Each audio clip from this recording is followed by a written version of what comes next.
अगर आप भी चाहते हैं रागनी म्यूजिक की ऑडियो वीडियो सबसे पहले आप तक पहुंचे, तो हमारे चैनल को सब्सक्राइब करें, साथ में बेल आइकन को दबाना न भूलें।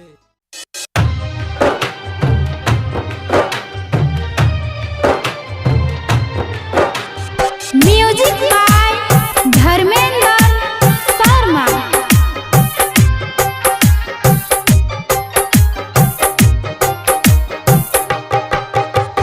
हमरे दिल के खून समहदी हाथ में तू सजे लागे। हमरे दिल के खून समहदी हाथ में तू सजे लागे। पाके प्यार पिया बाके जान हमरा तू भूले लागे। पाके प्यार पिया बाके जान हमरा तू भूले लागे। हमरा तू भूले लागे।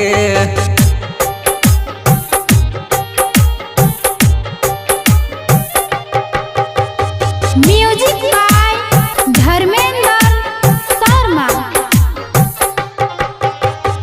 तोरे याद में सुन न करे जा आँख के आंसू सूख गले।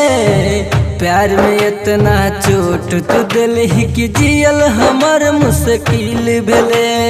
जियल हमर मुश्किल भेले। हाँ तोरे याद में सुन न करे जा आँख के आंसू सूख गले।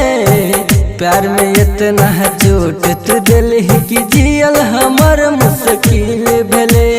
नींद नहीं आवे के तोहर याद आवे।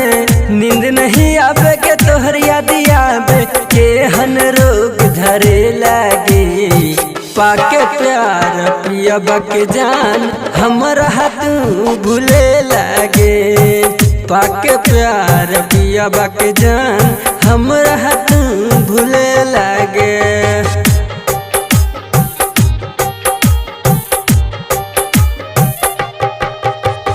Music by Dharmendra Sharma.